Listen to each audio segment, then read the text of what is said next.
Good afternoon. This is the Joint Risk and Resiliency Committee meeting of the New York Power Authority and the Canal Corporation. I'm Cecily Morris. I'm the chair. We have John Koelmel, B. Gonzalez, Michael Cusick. We've excused Laurie Wheelock from the meeting today. I welcome NYPA and Canal Corporation staff who also join us. We have a room full. This meeting has been duly noticed as required by the open meetings law, and I call the meeting to order. On the agenda today, the first thing we have actually is the adoption of the agenda, the proposed meeting agenda. Do the board members have any amendments to the agenda? I'm happy to move it. Okay. Do I have a second? Second. All in favor? Aye. Any opposition? Motion is carried. Next, we're going to request the Chief Risk and Resiliency Officer, Alexis Harley, to speak. And I want to give everybody, it's totally up to you, but if you want to speak from the table, you can do that. If you want to address from the podium, that is your choice. I think we're going to record everything if you stay at your spot, and I think you are on camera as well, but whatever you're comfortable doing is fine with the board members. Well, thank you. I will opt to stay seated so that we can have a really nice discussion with you at the table today. So good morning, trustees, colleagues, and members of the public. And I'm sorry, good afternoon, trustees, colleagues, and members of the public. I'm joking, but of course we've had a really long morning together, so appreciate your time and excited to share with you our risk and resiliency updates. As always, we have quite a lot to cover, but I am going to try to make it really simple for you. Next slide, please. Even next slide, please. Yep. So we keep going. Thank you. To the circles. There we go. In advance, your 3 things to know. Boiling it down across our less than an hour's worth of agenda. Firstly, NYPA and Canal's enterprise risk assessments have been completed, and these have been measured against our revised risk appetite, which we had presented this morning at the full board session. Number 2, our 2024 year-end risk snapshot has remained relatively stable with just a few movements, which we will be describing in our first agenda item. And then your third thing to know is just that emerging, hedging, and cybersecurity risk programs are those things that really help us to look forward and to make sure that we are taking proactive steps. So we'll hear a little bit about each of those today. Thank you. Good.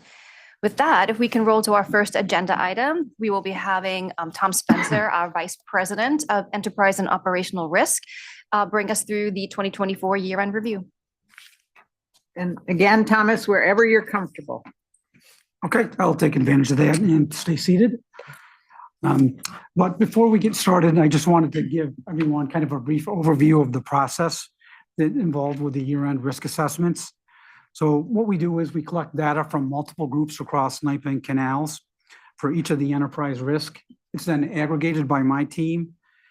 When we look at it, we view it and we assess each of the risks. The results are then shared with the risk owner, followed by the executive responses for approval. Then finally, we look to the executive risk and resilience management committee members to validate and provide collective feedback on the assessment results. So this slide hopefully looks familiar to everyone. It's the impact and likelihood score for the NYPA enterprise risk, where the y-axis has the enterprise risk name and the x-axis has a score of the likelihood and impact score multiplied together. We did not see any movement in any of the residual risk scores since the 2024 mid-year update, with the exception of one risk, which was sustained margin reduction, which had an increase in likelihood from 2 to 3, and that's the 4th risk down from the top on the slide. This was based on the drought conditions that we experienced over the last half of 2024, and we'll be revisiting it in Q2 when we have a better feel for how the snowpack develops.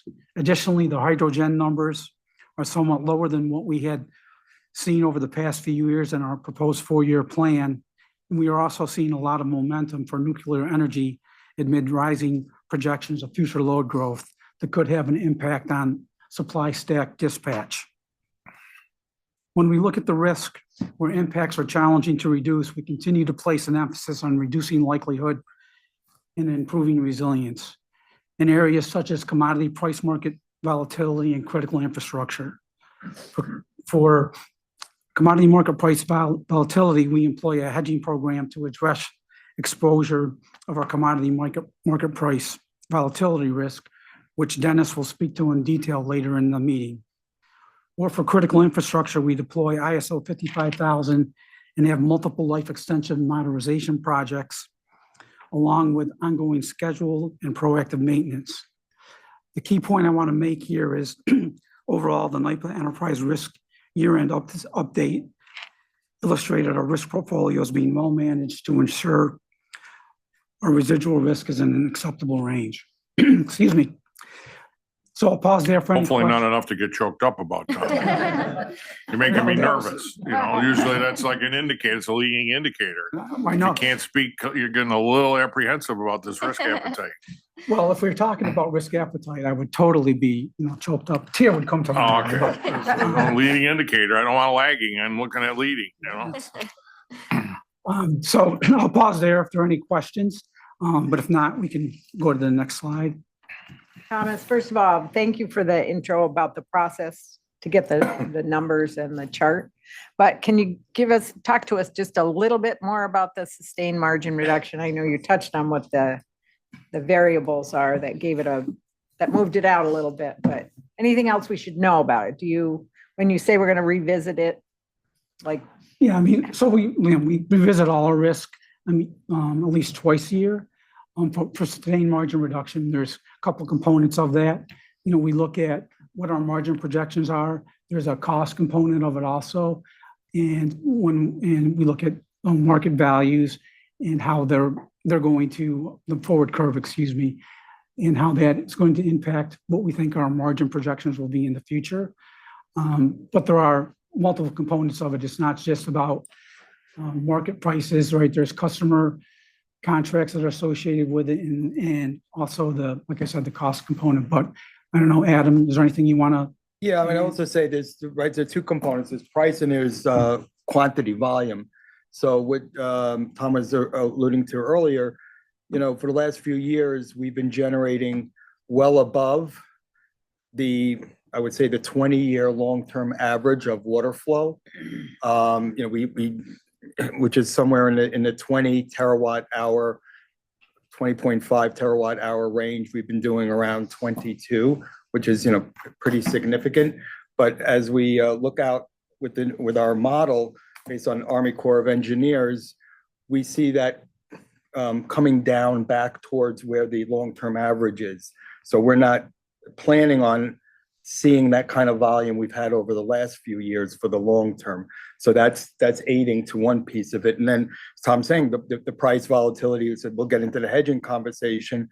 But other factors with renewables bidding into the market up there, they can actually bid in a zero or a negative price and shut us out of the market because they're getting paid just to produce. So that's another factor that hadn't existed in the past that we're constantly competing against. So there are a lot of factors that are, causing us to take a hard look there to do things to make sure we're well protected. Well, I appreciate that additional information. Anybody have any other questions? All right, we'll keep going. Okay, if we go to the next slide, that would be great. So this is the same slide format that we presented at the September board meeting, with the only difference being that we've now included the risk appetite ranges since we've updated the NYPA risk appetite statement. On the y-axis, you'll see the risk management and control score. The gray horizontal bar represents the score as of 6/30, and the black horizontal bar represents the score as of 12/31. The blue vertical bar represents the risk appetite range. We currently have no enterprise risks that are exceeding our risk appetite for NYPA enterprise level risk. If we look at the chart closely, for risk had a movement and risk management control score. And of those, I just wanted to focus on workforce health and safety, although the risk management and control score changed, it is still within risk appetite.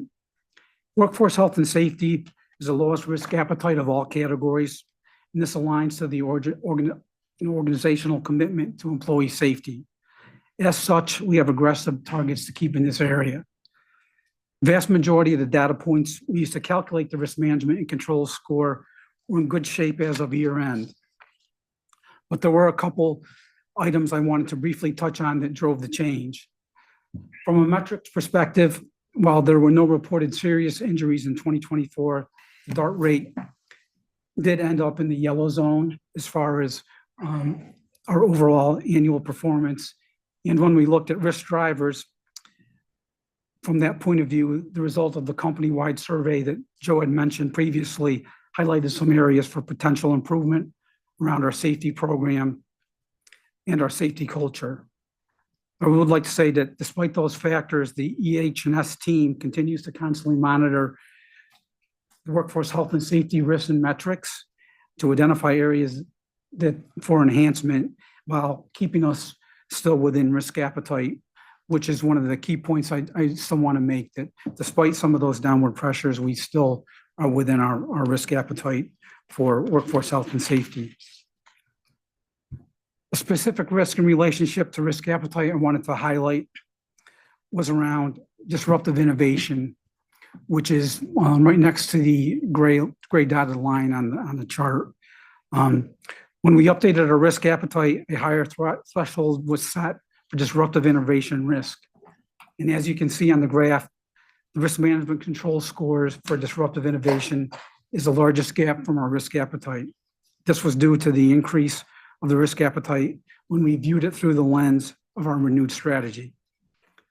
The gap points out the need to evolve our scoring methodology, where our risk management control score is skewed more towards risk mitigation without fully capturing opportunities.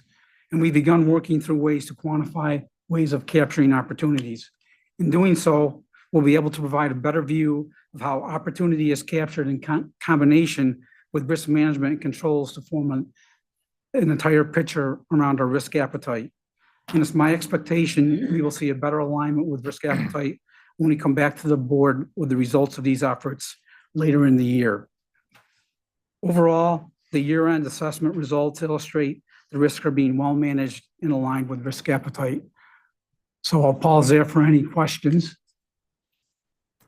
Refresh my memory, time critical infrastructure is really the one where we're pushing the envelope. You said it's flat, but refresh my memory. I mean, to me, that's the only caution flag that I see here is our margin for error, at least based on our appetite, is slim compared to anything else. So refresh my memory on what we're up against, what our concerns are, why we think it's relatively high within the tolerable range. When we look at critical infrastructure, there's a lot of factors going on. First one is like the severity of weather and frequency. So, due to climate change, there's that factor that's being considered. And also when we look at critical infrastructure, that when things happen to plants, right, it's usually when it's really hot or really cold. And, we try to limit the impacts of that. However, we can't always do that. But I think the important thing is we have an eye on the risk management control score, and we're still within risk appetite, and there hasn't been movement. And if there is a significant movement, that'll be our red flag that we need to maybe look at that more critically. We also have ISO 55000 in place that, helps us proactively manage our assets. But I don't know, I'll ask Joe if you have anything you'd like to add, or want to make sure. No, I think, excuse me, I think you covered it well. I think there's also an element of supply chain in our capital program with certain aspects of that in terms of we time the replacement and upgrades and maintenance of certain critical pieces in a certain way. And if that ever gets impacted, it goes into that critical infrastructure piece as well, because that just increases the potential at the end of life type of failure for that piece of equipment, whether it's a break or whatever. So, but all the other factors combined just kind of increase it there, push it. Yeah, I mean, philosophically is, risk management for me anyway. You're either looking to, over time mitigate and manage your risks, in a positive direction. Or to the extent you can't do that, you want to ensure you're doing things that at a minimum control your level of risk. So the fact that I'm looking at this, you're saying over what amounts to a 12-month period of time, I guess, this is for 24 critical infrastructure here. I mean, we're bumping up against our risk appetite all year. So when you say, what are the concerns? Well, it's severe weather. We all know weather's getting more severe, not less severe.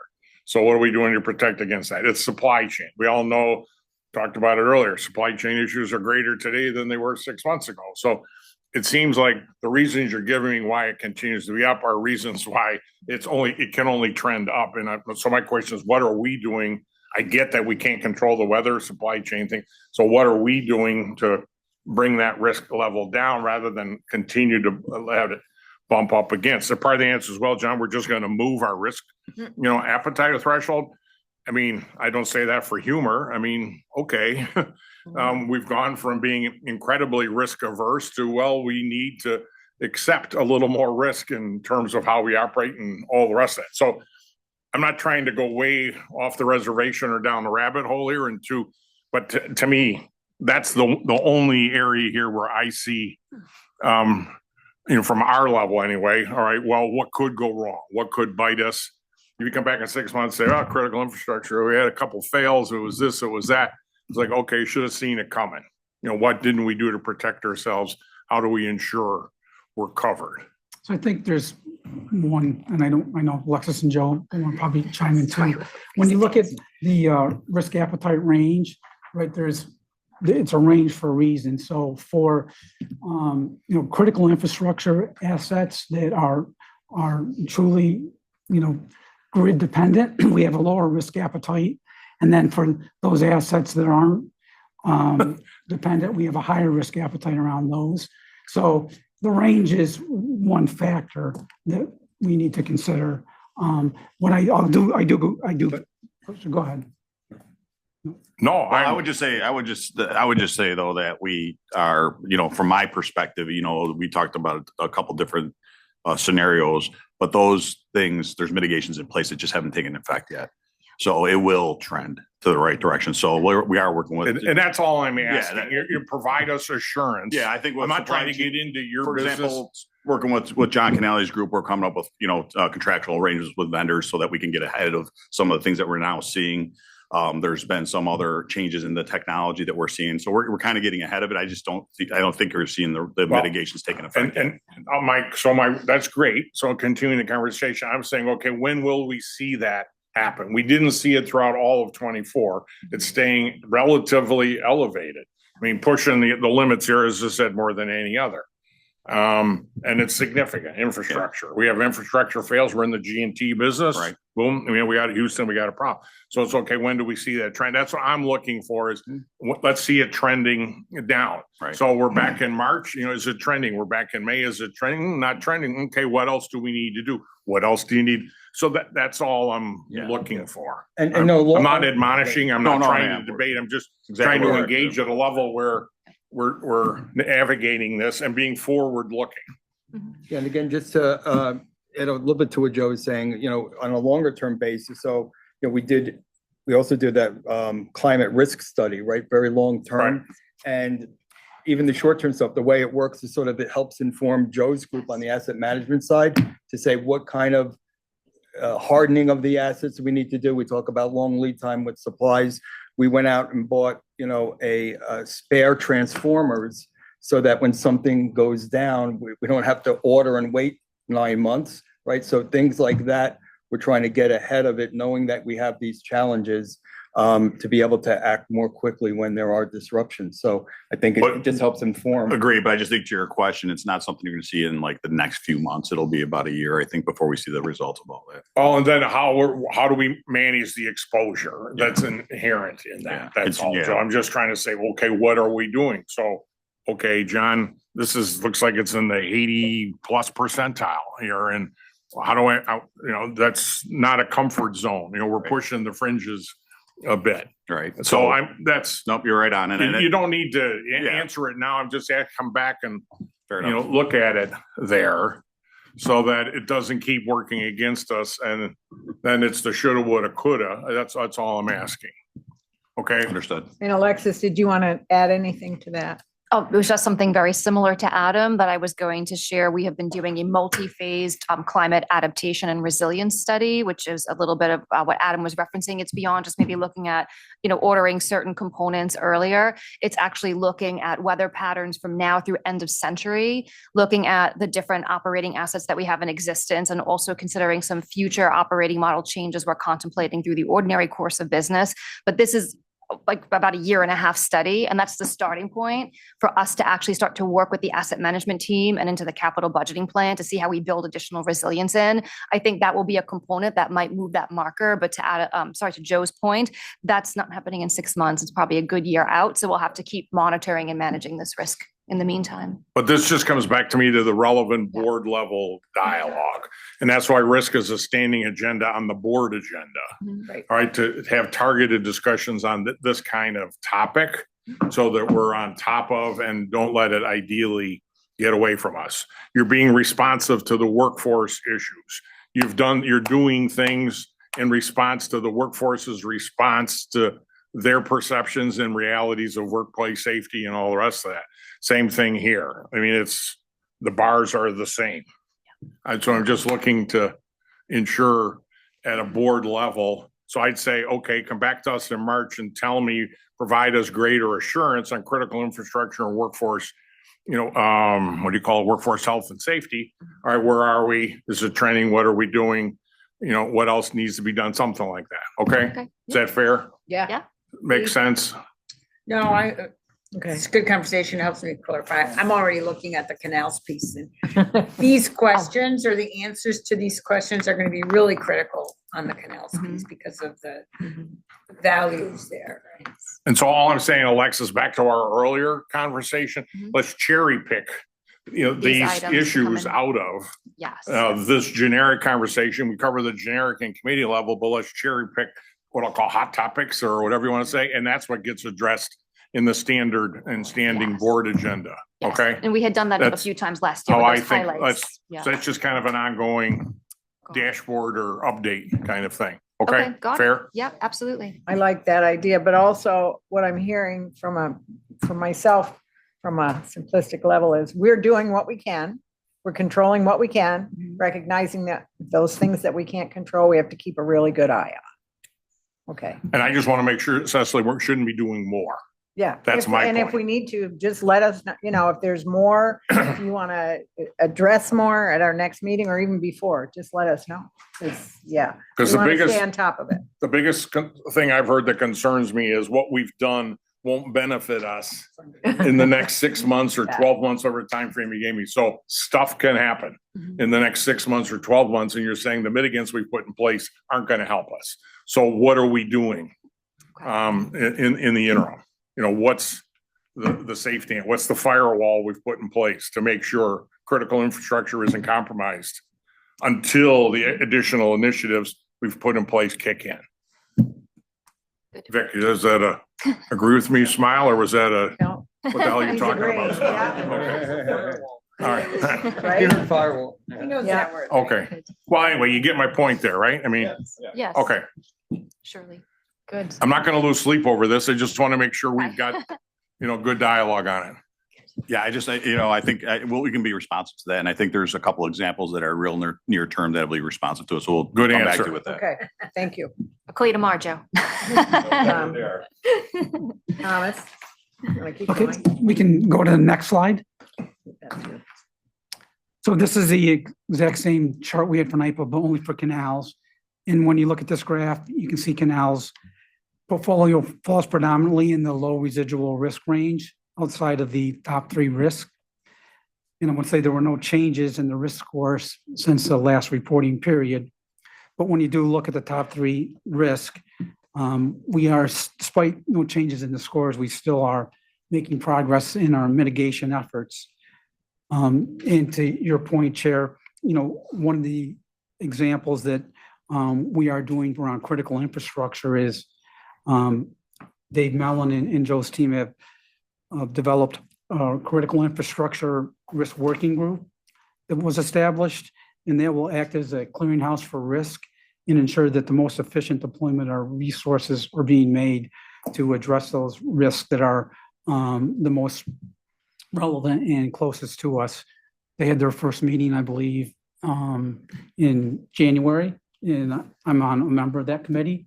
So that's one of the things we're trying to do to make sure that we are addressing these risks and as soon as we can. The other thing that I thought was important was when we did do the renew of our strategy, we did put more emphasis on critical infrastructure risk with an enhanced focus on maintaining and improving our assets around critical infrastructure. But, when you do look at the overall profile for canals risk, I do think the year-end risk assessments show that the risk is being appropriately managed, given the resources that we have. So I'll pause there for questions. I think we're good. All right, we can go to this chart, which I think will generate some questions based off our last review of this. So this is the exact same chart as NYPA. Just looking at the 6 months change in risk management and control score in regards to risk appetite.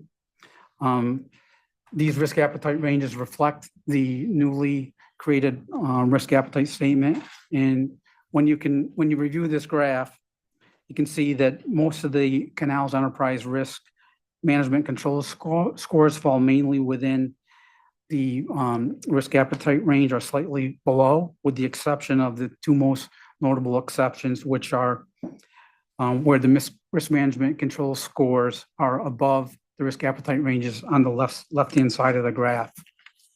And those two risks are critical infrastructure and workforce health and safety. So shouldn't be any surprises here around critical infrastructure. There weren't any changes from mid-year results to the year-end results. But, we did talk about it at mid-year, and we're continuing to enhance our infrastructure management and oversight with improvements around areas such as dam safety maturity. We're increasing asset inspections. We're increasing the use of technology, and we are looking to triage those assets that are most at risk. And to our earlier point, more so with canals, given the amount of assets and the timeframe it takes to undergo any type of significant repair or upgrade, will be a little more difficult to see substantive changes on this chart immediately. But I assure you, we're continuing to drive towards being more within our risk appetite range. The other one was workforce health and safety, and there were some improvements in the risk management control score since the mid-year assessment. They were around increased mapping of controls to identified operational risk, and they improved the percentage of audit closures from the internal audit team. I would say, we did receive similar feedback for canals around the safety survey. So we still are slightly above risk appetite, but that is trending in the right direction. I would say overall, for the year-end enterprise risk assessment, that both NYPA and canals remain in a relatively good position in regards to risk mitigation efforts, its residual risk, and align with risk appetite. So with that, I will pause for questions. Questions? Well, Go ahead. I'll Sure. comment slash question. So we've all known canals is a high wire act. My phrase, not yours. High wire act in terms of balancing all this. We've known it since we assumed responsibility, whatever, 7-8 years ago now. So same church, different pew. All I would ask is that, so, if I'm trying to lean on this, I'd say, well, jeepers, board, you got critical infrastructure and you're way, out of your acceptable zone. And well, the answer to that is it takes a long time. We're investing a lot of money. There's only so much we can give and da, da, da, da, da. And here's our game plan and timeline. It's going to be multiple years. We're probably better off us to understand how that is. But in the meantime, public health and safety, you're pushing the limits. So at a minimum, what are we doing to better protect public health and safety, since you can't really do anything to mitigate get those? So just how do we tie those things together, and how do we tell that straight? You don't have to answer me now. I just want to make sure we've got this in a running discussion. Financial capacity, it's moving in the wrong direction. At least as I looked, it's gray to black, that kind of thing is the way you've assessed it here.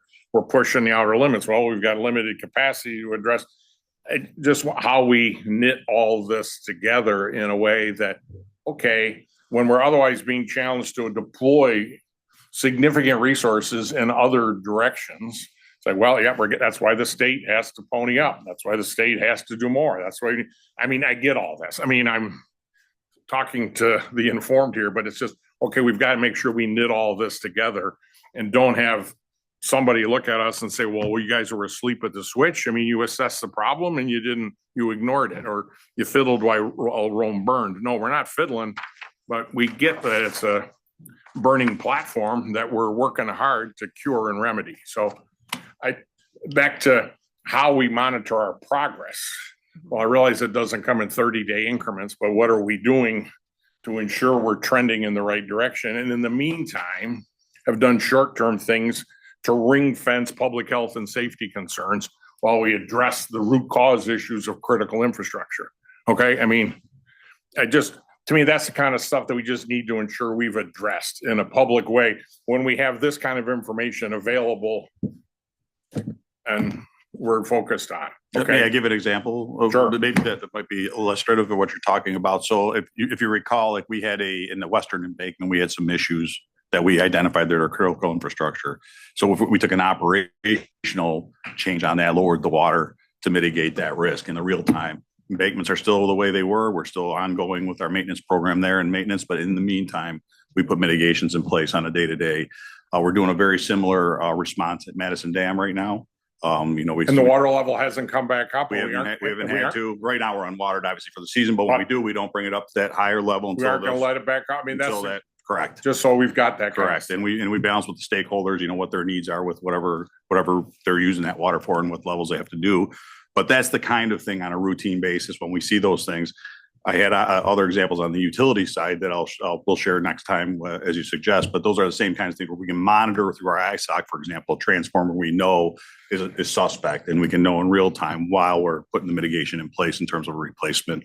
So those are the kinds of things. And the other thing that's interesting about canals, and I'm sure you know this or you've seen it from 2017 to today, is the more we look at it, the more we mitigate things and we also discover things. So kind of just hovers in that area where we're finding things as we're fixing things.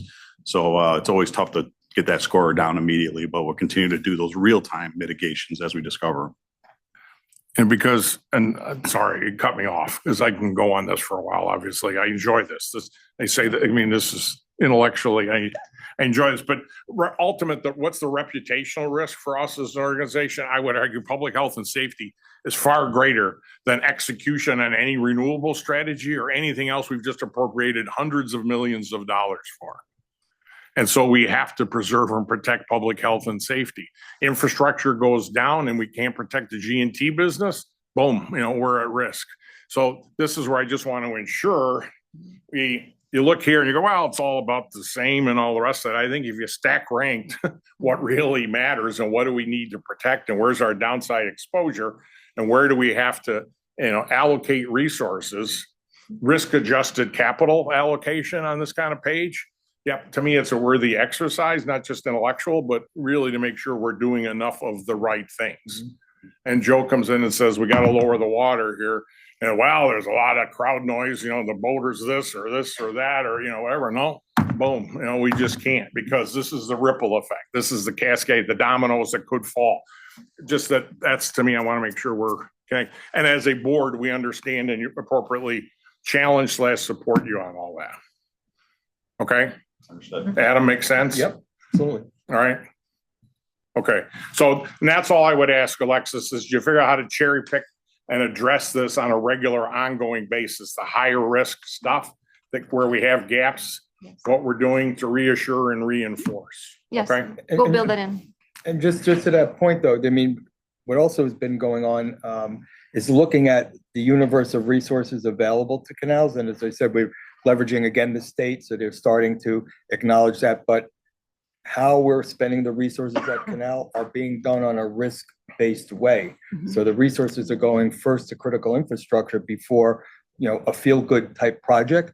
That has to be done, right? So that's another important pivot that has been made. well, we all know there's pressure on feel-good projects.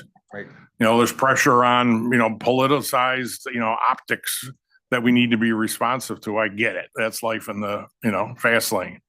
But it's, okay, what are we doing to protect, to ensure it doesn't create undue risk? Yep. So I get it. I mean, I'm not trying to operate in a vacuum. So, okay. And that's where, to me, it's important you come to us and say, we just need extra dollars. We need extra, we need to do more. As opposed to explaining 6 or 12 months why we couldn't do what we didn't do because we didn't have enough or whatever. Okay. All right. Sorry, Cecily. I'm done. No, you're not. That's fine. No, it's all good.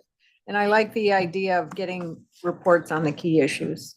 I don't know where we fit them in, if we fit them in with a monthly report or. We could do it on the board meetings. That's fine. And in previous meetings earlier last year, I was rotating like the hot topics coming through. We had the little speedometer and I would present on a topic. Towards the end of the year, we shifted more towards a strategy, continuous improvement of the programs, just not to talk about too many redundant topics. So we will reintroduce the highlights again, starting this year Thank and you. go through them at the board. So the full board has the exposure as the chairman recommended. Just even if it's just some dashboard, higher risk, boom, red, yellow, greens. I mean, what's moving? What are we doing? Right. That kind of thing. So, okay. Okay. Thank you. Thomas, anything more? So just, Yes. I had one comment. So, this is the first year we've did these assessments to every 6 months. And this is really great because this is exactly what we wanted to provide more visibility to the board so we could see where changes are and Yeah, no, appreciate it. what we wanted. But with that, I won't talk anymore. I'll turn it over to No, Alexis. that was And very good. thanks for the Thank you. opportunity to And speak. you Got more than you encouraged a lot bargained of for, but well discussion done. Yeah. And No, it's really good stuff. Good. All right. and we need to know. Excellent. We need to know. Okay, if we can go on even to the next slide, please. So last year we introduced emerging risk reporting as part of our continuous program improvement. And the purpose was just to give visibility to trends and evolving matters that we're keeping our eye on because they're nascent, it's premature, and we cannot predict exactly what the outcomes will be. So they're not really ripe to be added into our specific risk registers yet. What we're seeing on the slide right now is this is again the dashboard we put together. It's our year-end snapshot, so it's the end of December 2024. And just really briefly, again, it's brief to begin with. It's just again meant to be a snapshot, a quick check-in. 4 of the items we have left on and intact. They are artificial intelligence and energy demands, evolving energy policies and regulations, local opposition to developments, and the market development for renewables. So that's the 3 along the top, and then on the bottom, it's the rightmost one. For all of those, we have seen a little bit of an increase in the trend, and that was really primarily driven by the uncertainties with the incoming new federal administration. However, because that is a very large, fast-moving, and complicated topic, we have actually added a new emerging risk, which represents the amalgamation of the political transition.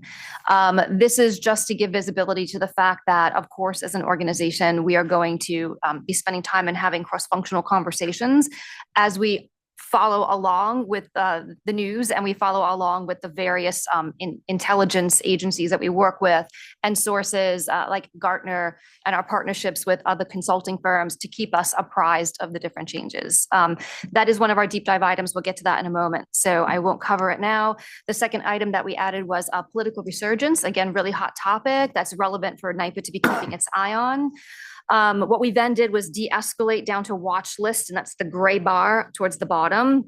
We downgraded a bit, escalating political polarization, but we did not remove it because we do understand that emotions will run high and ebb and flow literally every day as news items come out about executive orders, their progress, response in the House, et cetera, and so forth. So we do know that, that will potentially be something on our employees and contractors and communities' minds. So keeping our eye on it, but it's not quite as intense as we were monitoring it prior to the federal election. And similarly, geopolitical uncertainty, we've also brought it a bit down because of the addition of a political transition risk. Just for the sake of time, if you don't mind, if we move on, because this is, again, it's a snapshot, and the whole point of reporting on emerging risk is it's not well known, right? So just want to let you know what we're keeping our eye on. So the first one, if you go to the next slide, please. Josh, thank you. What are we on? Oh yeah, political transition. So this is, again, just a catch-all for how we are going to be watchful for anticipated policy changes that may be put into effect under the incoming federal administration.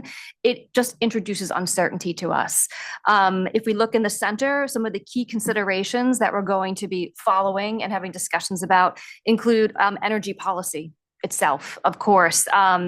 We've looked at, we're aware of and cognizant of various executive orders related to this that have come out in a bit of a flurry. So these are things that are related to IRA funding, emission standards, permitting processes, et cetera.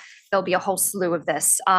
Supply chain, of course, the idea of proposed tariffs, any other type of policy changes, tax cuts, et cetera, could impact equipment costs, impact our suppliers. So that is a second particular area of interest that NYPA will keep its eye on.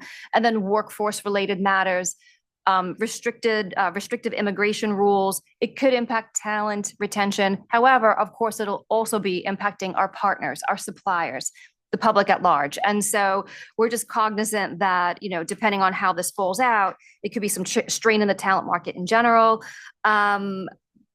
Because of this, our current stance is just to continue to monitor for these potential adjustments. A really key piece of this is that NYPA tends to have many subject matter experts who are doing a great job tracking on the different items that are relevant to their roles. But what we're going to do through the emerging risk program and lens is bring that together cross-functionally and have these conversations.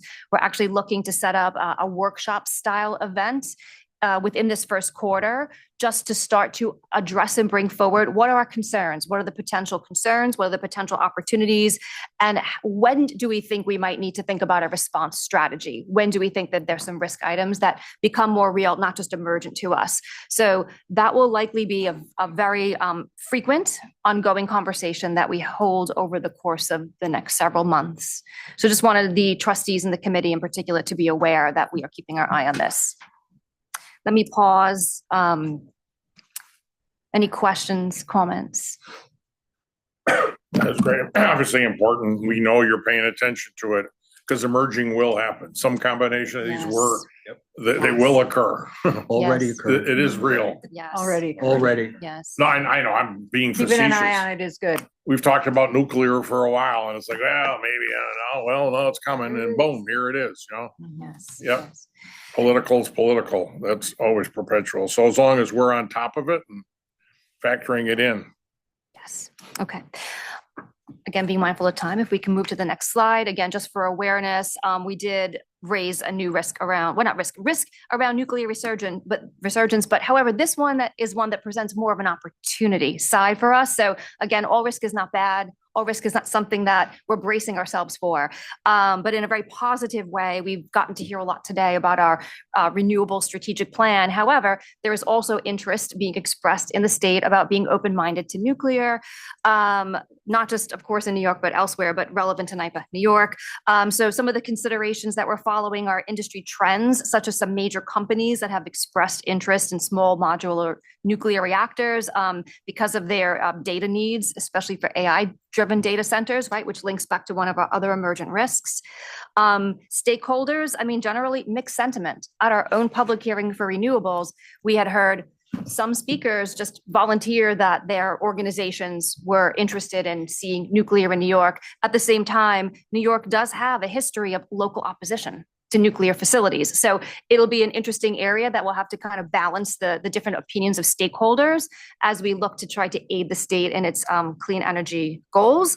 And then finally, of course, policy, tying back into our prior political transition emerging item, federal support for nuclear development is anticipated to be positive, potentially increasing. So that might not necessarily be a blocker that we would have to consider.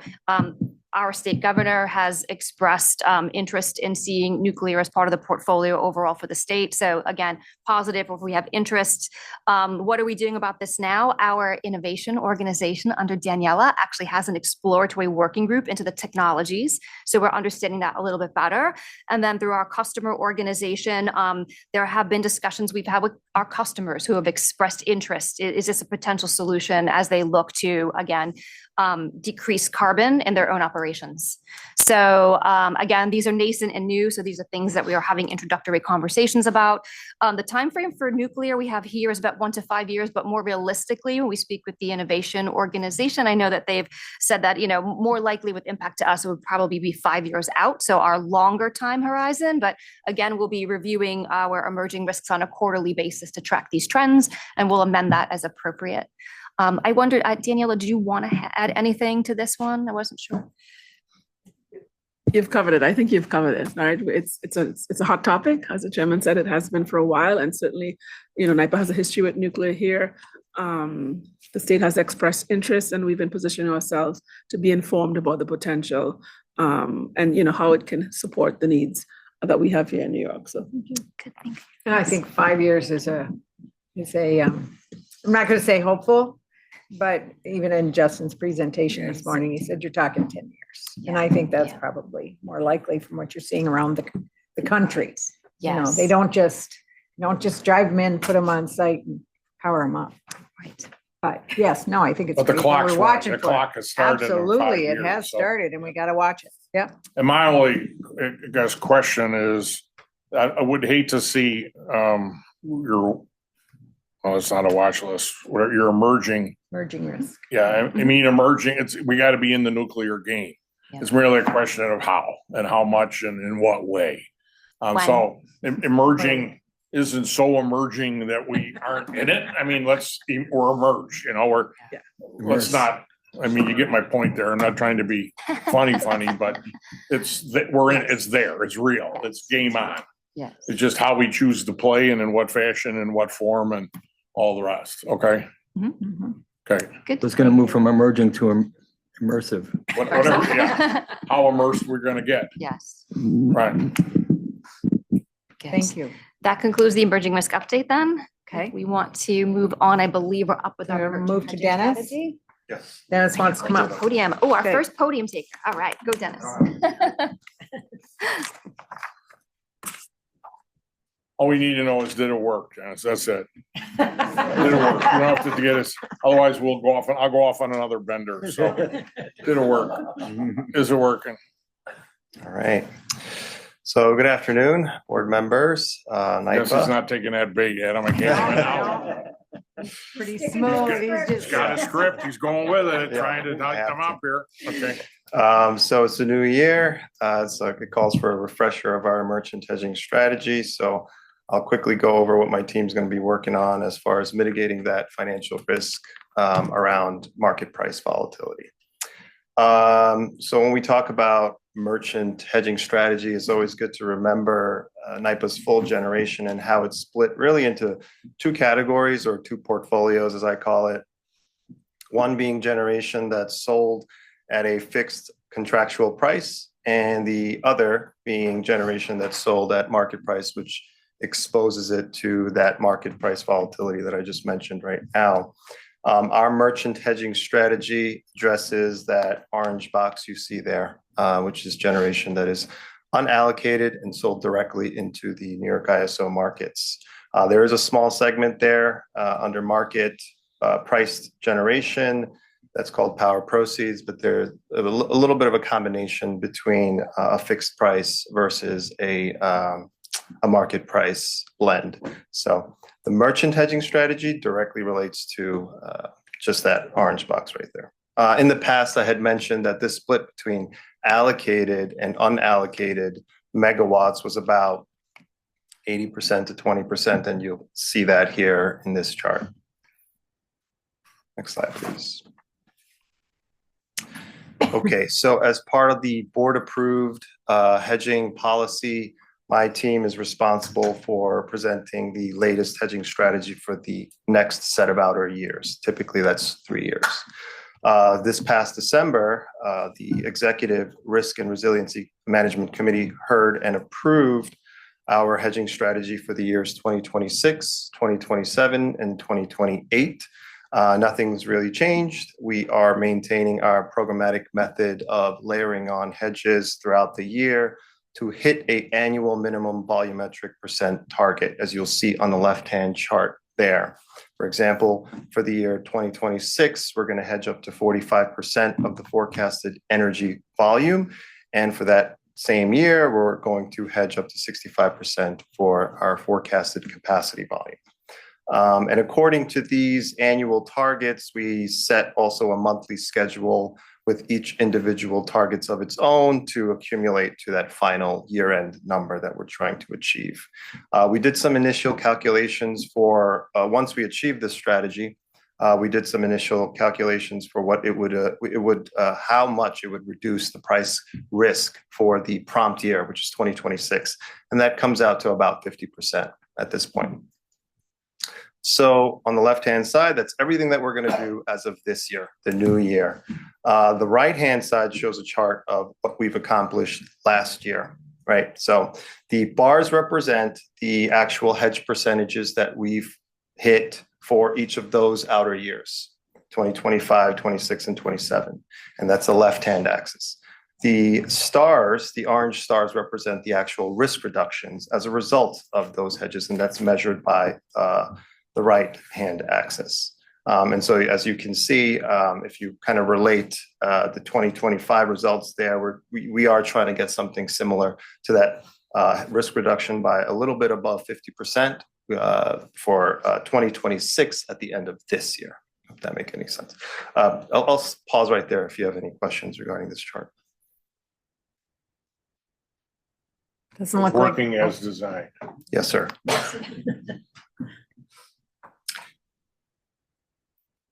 All right, so this chart on the right is just a summary of our merchant gross margin results for the last 2 years. And it compares a merchant portfolio that's hedged, which is the darker blue, and a merchant portfolio that isn't hedged, which is the lighter blue. The darker blue is obviously our actuals. And that flat line you see in the middle right there is were our financial targets for those particular years. And as you can see again, the results are much more favorable when the portfolio is hedged. Key to note, there's no, guarantee that this will be the results for every year going Well, forward. in the past, it's been reversed. Yes. And that's not a bad thing. It's just, yeah. Correct. We had Correct. one year where it was really, Yeah, that's fine. I agree. Yeah. That's not But our objective. correct. But it is also good to note that our hedges are performing for what they're intended to do. De-risking the portfolio the way it's designed, yeah. Correct. And we are trying to stabilize that revenue that we receive for the merchant business so that we could plan for longer term capital expenditures. As This is really your annual performance review with Adam. Your job. Yeah. And you earned your keep and you ought to get a little more. Yes. Okay, I'm Next doing slide, my please. best to help you out. Thank you. Appreciate it. Feel it. So moved. Oh. Okay, so this last slide is just a summary of the governance process around our hedging activities, risk management. Earl Lagi and his team does a good job monitoring 3 different types of risks around our hedges, right? So market risk, operational risk, and credit risk. On the market risk side, they're evaluating our portfolio and all the risks that's attributed to the portfolios that drive it up or down. And then they report it on a daily, monthly basis. They make sure our traders are adhering to the strategy percent targets that I shown you guys on a couple of slides before. On the operational risk side, they're making sure our transactions are part of an approved list of instruments that we can use. They're also making sure our traders are conforming to the financial transaction limits that were set prior. And credit risk, of course, very important, making sure we're not transacting with any counterparties that have subpar credit or are at risk of default. So they're making sure all of our counterparties are of investment grade. Take any questions from you? Any questions for Dennis? Just as an aside, so power proceeds benefits from this program, right? Well, Well, let me just finish my question before you give me an It's gonna be a answer. two-part So question. I I'm guess. saying, and refresh my memory, power proceeds was what we allocated was below plan, right? This year, what, Yes, right, was below plan, which plan. was a function of market pricing. But we're saying what we were able to give was better than we would have given had we run naked. I mean, no. that's what, give me connect those dots for me. So we don't, I mean, we're trying to protect our position, but in terms of the power proceeds, if you recall, Just this excess. is the excess allocation that's not been brought down by the customers, right? Okay, And when it's over the tariff amount, they win. When it's under the tariff amount, we lose. So we will do things to protect our losing, yeah, but that doesn't come at the expense of what they would make.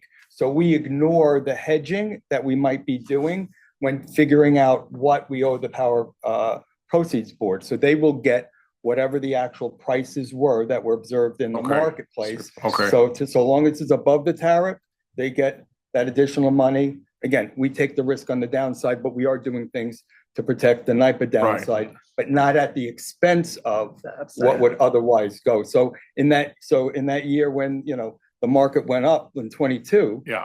Right, because of the Ukraine invasion by Russia, the power proceeds, made out very Benefit. well. right, Right, and so there was no implication that the hedging limited what they would Right, have gotten. right, or okay. received.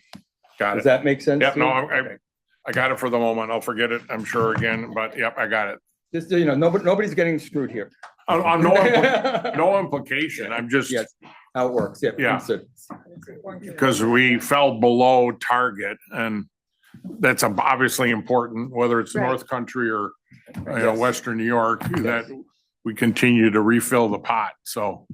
I mean, look, on the other side of it too, that's always a discussion that can be had with the EdPAP board. If, say, the prices were above at any particular time, we could always say to them, would you like to lock that in and take, what's there on the table versus, continuing to fly with the risk of the up and downs of the prices? That's a decision that the board can make if they want to make that. But right now, we're just calling the balls and strikes and, giving them whatever they. I'd argue that's a worthy consideration. Better to make a conscious decision on that, in my opinion, one man's opinion. But I'll defer. You can come back to That's a EdPAP very with good- that. yeah, it's worthy of the discussion. Yeah. All right, because of the volatility and the needs and the stimulus and the importance of it, economic development to the region, to the two regions. So, Correct. okay. Mirabelle Welcome your already thoughts. has it under she said it's right, yep, Welcome, I got welcome it. your thoughts on that. So, Okay. All right, thanks very much. Dennis, thank you. And good luck on that salary increase. Okay. But he's gonna have to share it with a lot of people. Oh, well, hey, it's, that's what leaders do. Leaders eat last, that's what, I think somebody even wrote a book about that. So for our final agenda item, our cybersecurity update, Vic Costanza, take us through. Thank you, Alexis. Good afternoon, Chairman, trustees, NYPA colleagues, and members of the public. I'm Vic Costanza, Chief Information Security Officer, joined today with Dan Wasley, our Deputy Chief Information Security Officer.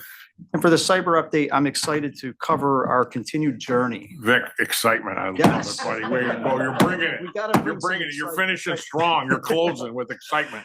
Like it. So we're continuing to build on our cyber capabilities across both the informational technology and the operational technology, ecosystems to really address threats of evolving complexity and ensure business resilience. So the key areas I'll cover today are advancements in our cyber kill chain, Expanding on our user awareness is a first line of defense. I always say users are our first line of protection. Expanded engagements with our federal, state, industry, and municipal and cooperative partners to really protect that broader electric ecosystem. We'll share some outcomes of our independent NIST, or National Institute of Standards and Technology Cybersecurity Framework Assessment, to show the effectiveness of the investments we've been making in our program. And then just, keeping up with the capabilities and maintaining that low risk appetite that we were referring to with the risk team for cybersecurity. So 2024 was really a busy and accomplished year. We, as I mentioned, enhanced many aspects of our kill chain to really detect and stop those potential attacks that we see out there before they could progress into the environment. This is really part of building on our layered defenses we've talked about before, so that really that kill chain that you see at the bottom is really something that shows that attackers will try to attempt to launch an attack through various phases. So we're trying to stop them wherever they may try to enter our environment, within that kill chain to launch an attack. This way, it's easier for us to prevent and detect anything that before it gets to impacting our informational or operational technology environments. We're continuing to expand our collective defense with our partners. We're working with our various federal, state, vendor partners, industry partners, LPPC, others, our New York State working groups, to share critical intelligence information and keep ahead of threat trends. This way, if we're seeing something, we share it out with them. This way, they may be seeing it next, and we need to make sure that they're aware of it. Likewise, they share information with us, and we ingest that and look at the trends and keep ahead of those in our environment. An important thing to note is keeping that leadership in our advisory capacity to our municipalities and cooperatives. As I mentioned, it's a broader electric ecosystem, and some of those don't have the resources to take on some of these more recent threats. So we actually this year had several of them signed up for our community defense program, which was completely free, working with Dragos to help increase the cyber visibility and protections of their environment. So, and we'll continue to expand on that this year as well. Can I interrupt briefly? Sure, yeah. How many of the entities that we offered it to took us up on it? We have 6 currently Okay. engaged in We're that. encouraging others. And we're encouraging others, and others are involved in other areas such as like incident response readiness or cyber hygiene programs that we have. So they're involved in others, but we're trying to expand this program out to even more. And they're increasing their involvement, so they see greater value. So of those who participate originally, beyond those that are expanding, they're increasing. They see the value. It's like, okay, help us in this respective area. Okay. Yeah. And we've had previous field trips, if you will. Yeah. Some of them Sure. spoke out, and they are extremely appreciative because they don't have the resources. And if they can leverage what we have with the intelligence, space, Absolutely. and policies and approaches, it's not our jurisdiction. However, wherever we can help them, especially in today's very dynamic world, Sure. Right. they're appreciative. So Okay. this is an area we're going to continue to invest, and obviously we'll work with Maribel and her team to make sure they're aware of what advisory services are available, hence the portal that Joe sort of alluded to, so that they know what's out there. It's like, hey, but we're here, and we'll continue to sort of leverage the capabilities we have. So I just wanted to offer. No, that. I appreciate that, and I think it's really important. Yeah, And thank again, you, it's Ron. a communications piece, and I apologize. for Right, no, interrupting, but no it's- problem. Yeah, we have probably communication. about 27 total engaged in our overall program with one or more of our advisory. terrific. offerings. That's, yeah. And we'll be attending some of the conferences this year, the Municipal Energy Facilities Association, as well as the New York Association of Public Power. Yep. With Maribel's teams to Okay. even further engage them. Good. Thank you. Sorry. So on top of that, to ensure that we continue to measure and assess and prioritize our cyber risks, we do conduct an annual NIST assessment, as I mentioned earlier, for the cybersecurity framework. And it measures across those domains that you see in the upper right. This year, it's a 2.0 assessment, so it adds govern to that. So it's govern, identify, detect, protect, respond, recover.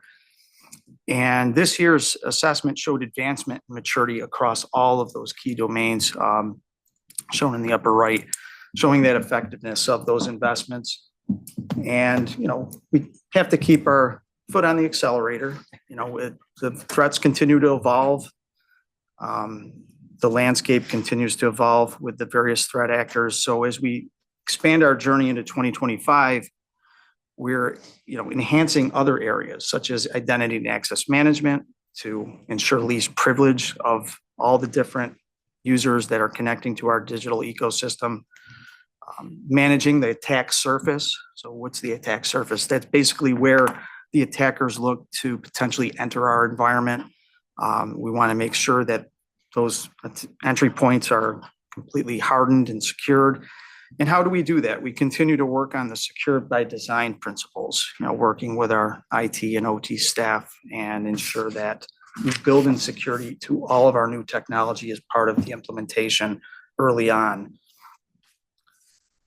And if something does come our way, we remain ready as part of the investments in our people with the continued training and awareness to identify the threats, ensure that we're ready for any type of disaster recovery scenarios. So we continue to build that muscle memory into our staff. We're planning out our drills for this year, so we're becoming more functional with those exercises so that we continue to build on that capability to jump into action if something were to happen. And generally just want to thank our cyber team who works 24/7 to keep our environment secure. We work very closely as well with Joe's operations technology team as well. And, they tirelessly keep an eye on everything and all these different capabilities we're talking about. And also thank our leadership and trustees for these investments that we continue to make our program effective. So any questions that I can help answer? Looks like we're headed in the right direction. It always scares me when they talk about this stuff because it's just always out there. It's 24/7. Yes, it is. So I just wanted to make a comment and to the feedback that we received through the different meetings around resiliency. And Chairman, you've coached us and advised us to say, hey, stuff's going to happen.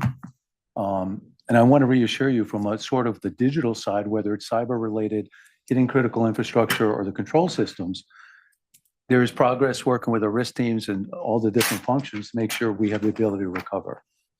Stuff's going to happen. It's our ability to recover in a tolerable time frame. And in part, it starts with avoiding it, preventing it, and making the investments for that protection. But it's also reassurance of recovery and restoration. And, I credit Dan, he hasn't spoken, but, he's the deputy CISO. Talk about resiliency. God forbid something happens to Vic here. We have another senior person here that's helping to lead the charge. And in fact, has brought his leadership in, helping us in those protections, helping us to advance some of the capabilities. We have some very exciting things that we'll show you in 2025, when time permits, that shows how we're actively and in real time monitoring the different activities that affect NYPA relative to cyber. And there's plenty of them, okay? But the investments that you all have approved and that we've rationalized and budgeted accordingly and install with our partners across the enterprise have helped. And we want to demonstrate that. But I think it really comes down to the investments are paying off, but something's going to happen. We know it's how we can recover and assure you and our customers we got it. Yeah. So Thank you. knock on wood. Definitely. Anybody have anything else? Are you all You're set? 25, you're going to talk 25 or no, you're done? You did talk That was part of the 25. Okay, you got all that? All right, good. Investments. Sorry. That was super fast. Yep. So Chairwoman, that concludes. That was our very update. exciting, Vic. I do want to commend you on that. Got it. And 5 hours in, we needed to close with excitement. So I want to thank you. No, right. actually, thank you. And we don't need any votes on any of the presentations, but they were all good. Sometimes they take my breath away. I'm not gonna lie, it's just it's a big thing. And anyway, so I appreciate all of the input. I think the only thing we have left is our consent agenda, and all that has is the adoption of our minutes. So from our moved. Last meeting. Aye. All in favor? No, any opposition? No Motion opposition. to That adjourn, motion so is carried. moved. Oh, Oh, wait, we gotta get to our next meeting, September Oh, 16th. Everybody knows you'll be contacted in advance. And now so moved. to adjourn. Second. All Aye. in favor? Aye. Aye. No opposition. Thank you. And thanks, everybody. It was a long, Yeah, great job, long everybody. Well day, done. but we Good ended day. strong. Very good day.